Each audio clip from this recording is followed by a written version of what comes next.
Joining me right now is Texas Congressman, House Financial Services Committee member Lance Gooden. Congressman, it's great to have you this morning. Thanks very much for joining us. Where are we?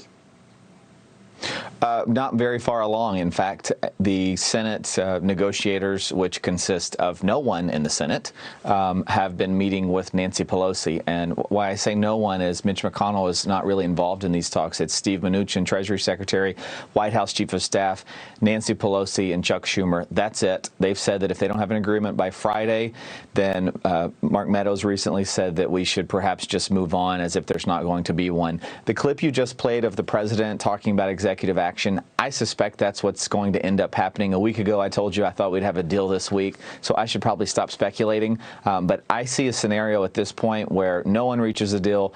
President issues an executive action. And do you really think the Democrats are going to sue the president saying don't evict Americans that are past due on their rent? I can't imagine that being the case. But it seems as if progress has stopped and we're approaching that deadline.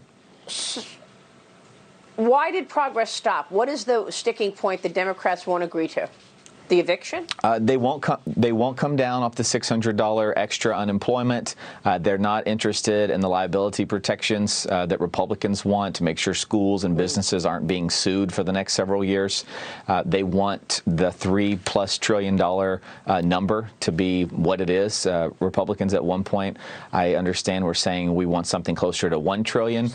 And the other problem is that we've now come to a point where we're not panicking like we were back in the springtime, when Republicans voted 96-0 on aid packages that they otherwise would never have supported in the past. That panicky situation doesn't exist today.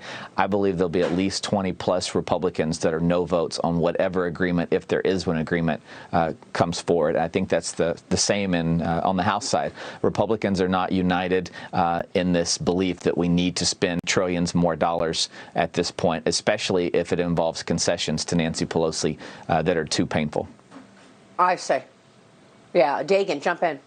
Congressman, do the Republicans realize that the Democrats might be setting up the president and Republicans to keep unemployment high and still look like the victors and champions of the American people with this plan?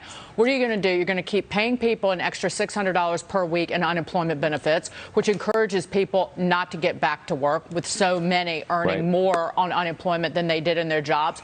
You funnel money to schools, even though they might be staying closed. So you keep schools closed.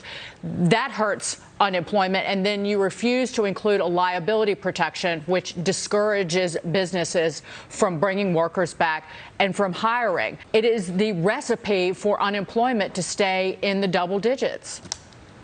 Which is what I think they would like between now and November. Obviously, Nancy Pelosi is not going to say that, but I think Democrats are perfectly fine with no deal passing at all, being able to blame the president and the heartless Republicans, as they say, and then move forward in the next 90 days and say, we'll save you if you vote for us. You're absolutely right. The $600 number encourages people at that level not to work. It's disincentivizing people from coming back to work. Businesses want to hire people, but people that are actually making more money with the $600 addition are not going to go back to work because it makes no sense for them financially. And Democrats want this to continue through the election. You're absolutely right. Yeah, that definitely feels that way. Meanwhile, you better watch out if you made any money during this pandemic. Senator Bernie Sanders taking to Twitter, tweeting this: I will be introducing legislation tomorrow to tax the obscene wealth gains billionaires have made during the public health crisis. So Sanders is suggesting that he wants to tax any gains on billionaires at a 60% rate if they made money during this pandemic. What do you think?